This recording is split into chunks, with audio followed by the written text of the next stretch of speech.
and useless like water that cannot be cut and daylight that cannot be blown away, because their underlying nature does not change. By perfecting the sublimation of their hearing, its bright light pervades the whole Dharma realm to destroy the darkness of ignorance, thereby dazzling evil beings such as yaksha, raksha, kumbhanda, piscii, putana, etc., who cannot see them when meeting them. When hearing is reversed so that sound vanishes completely, all illusory objects of sense disappear so that practicers are freed from fetters which can no longer restrain them. The elimination of sound to perfect hearing results in universal compassion so that they can pass through regions infested with robbers and bandits who cannot plunder them. The sublimation of hearing disengages them from the objects of sense and makes them immune from attractive forms, thereby enabling lustful beings to get rid of desires and cravings. The sublimation of sound eliminates all sense data and results in the perfect mingling of each organ with its objects and the total eradication of subject and object, thereby enabling all vindictive beings to bury anger and hate. After the elimination of sense data and the return to the bright reality, both inner body and mind and outer phenomena become crystal clear and free from all hindrances, so that dull and ignorant unbelievers, ikantika, can get rid of the darkness of ignorance. When their bodies are in harmony with the nature of hearing, they can, from their immutable state of enlightenment, bodhimandala, re-enter the world, to liberate others, without harming the worldly, and can go anywhere to make offerings to Buddhas countless as dust, serving every Tathagata in the capacity of a son of the king of the law and having the power to give male heirs with blessed virtues and wisdom to childless people who want boys. The perfecting of the six organs unifies their divided functions so that they become all-embracing, thus revealing the great mirror, wisdom, and immaterial Tathagata womb compatible with all Dharma doors taught by Buddhas as uncountable as dust. They can bestow upright, blessed, gracious, and respect-inspiring girls on childless parents who want daughters. In this great chiliocosm which contains 100 lakhs of suns and moons, there are now bodhisattvas countless as sand grains in 6-154 Ganges rivers. They practice the Dharma to set a good example to all living beings by befriending, teaching and converting them. In their wisdom their expedient methods differ. Because I used one penetrating organ which led to my realization through the faculty of hearing, my body and mind embrace the whole Dharma realm, in which I teach all living beings to concentrate their minds on calling my name. The merits that follow are the same as those derived from calling on the names of all these bodhisattvas. World-honored one, my single name does not differ from those uncountable ones, because of my practice and training which led to my true enlightenment. These are the 14 fearless powers, which I bestow upon living beings. World-honored one, because of my perfect understanding which led to my attainment of the supreme path, I acquired 4 inconceivable absolute virtues. When I first realized the hearing mind which was most profound, the essence of mind, i.e. the Tathagata store, disengaged itself from hearing and could no longer be divided by seeing, hearing, feeling and knowing, and so became one pure and clean all-pervading precious bodhi. This is why I can take on different wonderful forms and master a countless number of esoteric mantras. I can appear with 1, 3, 5, 7, 9, 11, and up to 108, 1,000, 10,000 and 84,000 sovereign, kakra, faces, with 2, 4, 6, 8, 10, 12, 14, 16, 18, 20, 24 and up to 108, 1,000, 10,000 and 84,000 arms making various gestures, mudras, and with 2, 3, 4, 9 up to 108, 1,000, 10,000 and 84,000 clean and pure precious eyes, either merciful or wrathful, and in a state either of still imperturbability, dhyana samadhi, or of absolute wisdom, prajna, to save and protect living beings so that they can enjoy great freedom. Because of my meditation by means of the organ of hearing, which resulted in my disengagement from the 6 sense data, like a Sound going through a wall without hindrance, I can, with each appearance and with the aid of each mantra, bestow fearlessness upon, suffering, beings in countries as countless as dust in the 10 directions in which I am regarded as the giver of dauntlessness. Because of the perfection which I won by sublimating the appropriate organ, living beings in countries which I visit, lay down their desires and attachments and, offer their bodies and treasures to implore my compassion. As I have realized the Buddha mind and attained ultimate reality, I can make offerings to the Tathagatas in the 10 directions and satisfy living beings in the 6 worlds who seek, virtuous, wives, good, sons, samadhi, long life, and even parinirvana. As the Buddha now asks about the best means of perfection, my method, which consists in regulating the organ of hearing so as to quiet the mind for its entry into the stream of meditation leading to the state of samadhi and attainment of enlightenment, is the best. World-honored one, that Buddha praised my excellent method of perfection and gave me, in the presence of the assembly, the name of Avalokiteshvara. Because of my all-embracing, absolute function of hearing, my name is known everywhere. Thereupon, the Buddha, from his lion seat, sent out from the 5 members of his body, rays of light which reached and shone on the heads of the Tathagatas and Bodhisattvas countless as dust in the 10 directions. In return countless Tathagatas sent back rays of light which shone on the heads of the Buddha, great Bodhisattvas, and Arhats in the assembly, causing the groves and streams to intone the Dharma and uncountable rays of light to interlace in precious nets, a spectacle never seen before. As a result, all, the Bodhisattvas and Arhats in the assembly, realized the diamond samadhi. At the same time showers of green, yellow, red, and white lotus blossoms turned the whole of space into a 7-colored expanse and caused mountains, rivers and the great earth to disappear and all the countless other realms to merge into one universe filled with songs and recitations. 155.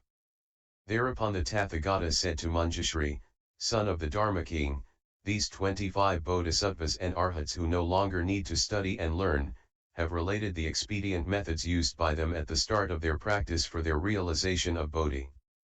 In reality each of these methods does not differ from, and is neither superior nor inferior to the others. Tell me which one of them is suitable to Ananda so that he can awaken to it, and which one is easy of achievement, for the benefit of living beings who, after my nirvana, wish to practice with the bodhisattva vehicle in their search for supreme bodhi. Manjushri's Gatha teaching the appropriate method for human beings as commanded, Manjushri rose from his seat, prostrate himself with his head at the feet of the Buddha and reverently chanted the following Gatha. Perfect and clear by nature is the Bodhi ocean, pure and faultless Bodhi is in essence wonderful.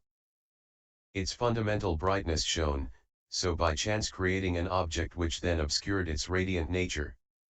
Thus in delusion there appeared one-sided emptiness in which an imaginary world arbitrarily was built.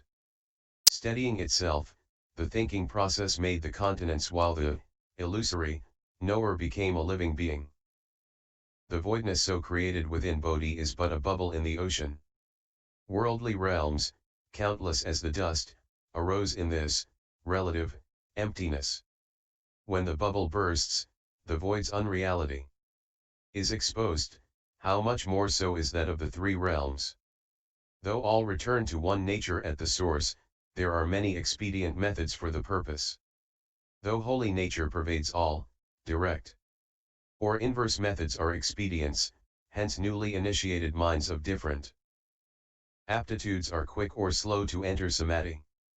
Form which from thought crystallizes is too difficult to look through.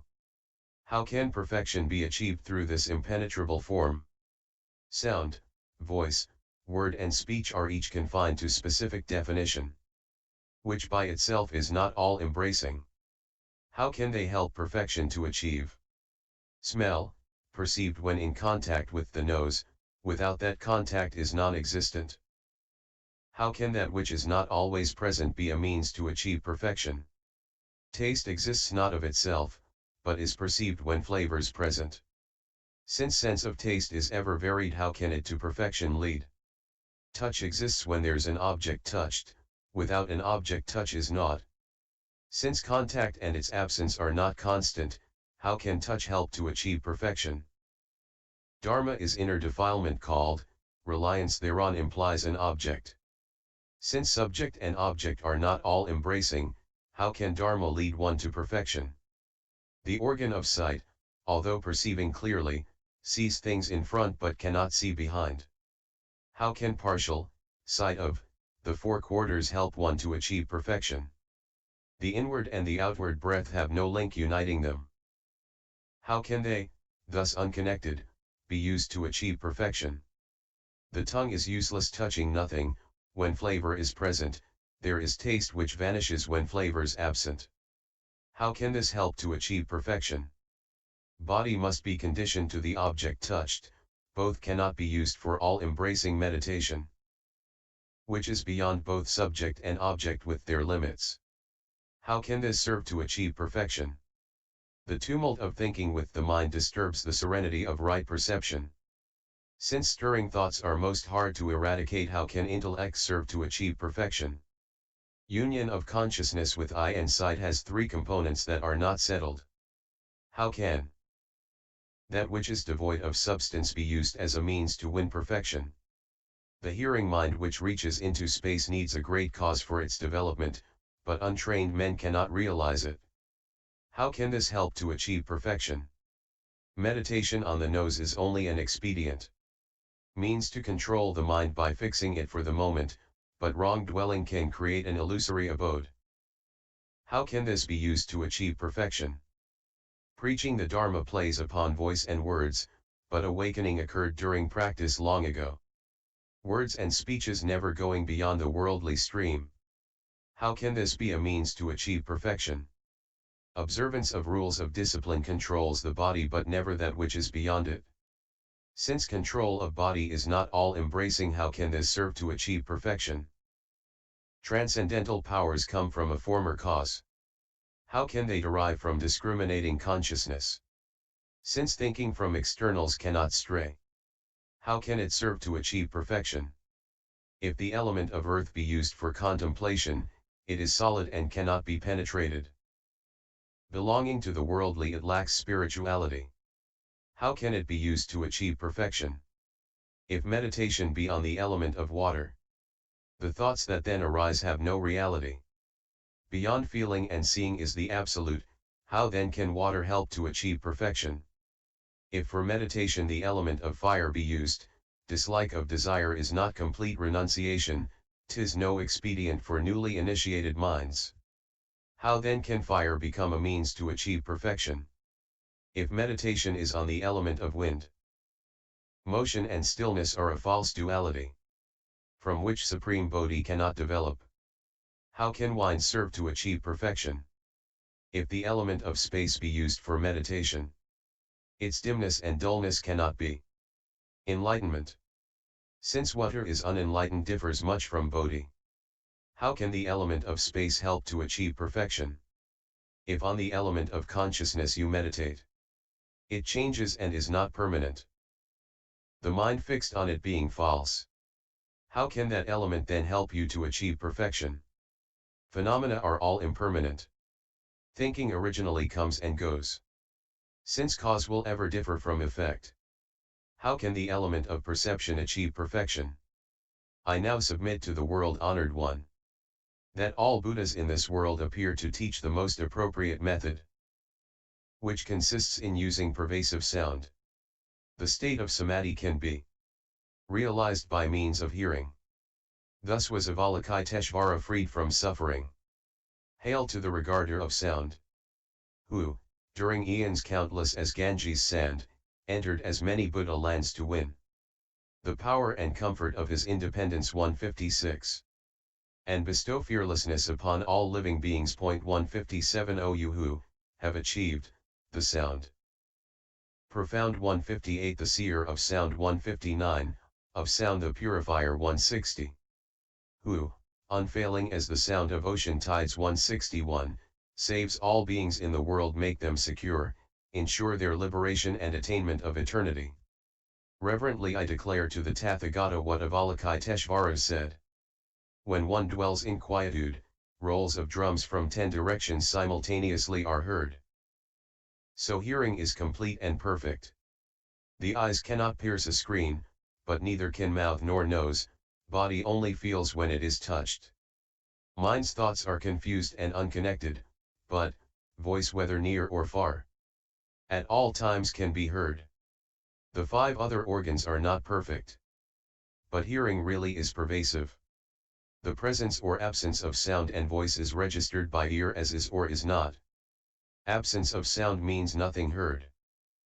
Not hearing devoid of nature.